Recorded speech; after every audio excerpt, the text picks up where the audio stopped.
partners in this dirty work. But to follow doctrine of white supremacy, there were such social opposites that directly impacted the enslaved. And then there was also this strata that played a role also in the ruling of the enslaved.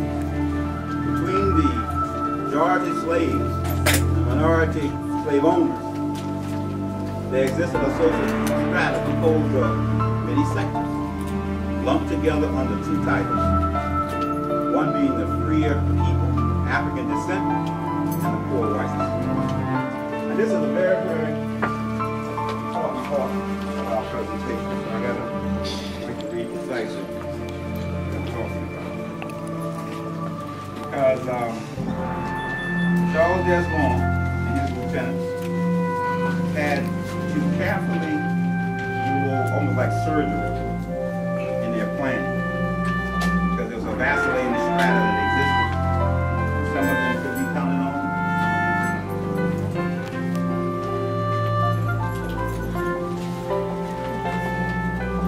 Between the slaves and the slave owners, there was a social strata composed of many sectors, lumped together under two titles: the free people, African descent, and the poor whites. Let us examine the free people, African descent. Think of the provision for that. But think of the way the Louisiana, state of Louisiana looks today. At that time, that was called the Orleans Territory. Right? Above that, the line is Arkansas. From that point on up, it's called the Louisiana Territory. Original colony from France.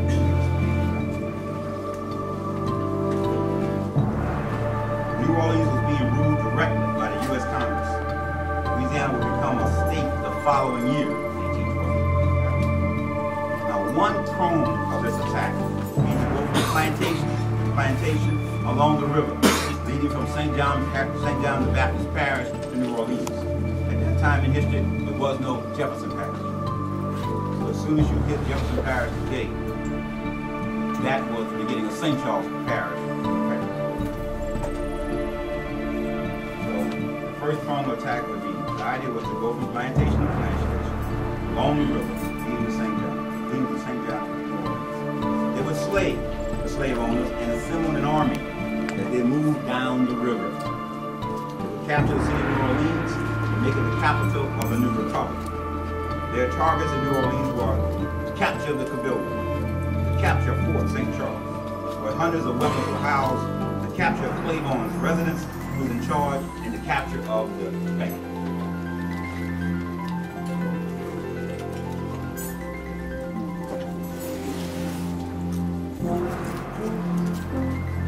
This map is an approximation of what the plantations looked like in 1811. Actually, it's more correct. This is what it looked like in 1858. We're trying to bear with us visually. It's hard to picture. Now, there's someone hand out to y'all a little green handout map on it.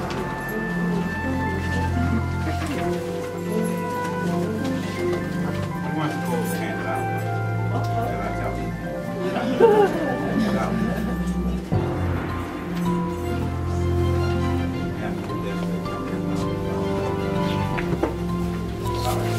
Just want you to look at New Orleans. One side of the map, we'll hand out New Orleans. That's what New Orleans looked like in 1811. Right? That's what New Orleans looked like in 1811. We ran out, we had to nice share with somebody else. Fort with a rectangle square. It's surrounded by 5 forts, right? In the middle, in the front part of it, you see a little empty space. See a little empty space? That's called Jackson Square. At that time, it was called Place des Armes. In front of that is St. Louis Cathedral. On the left side is Cabildo. All right? Now,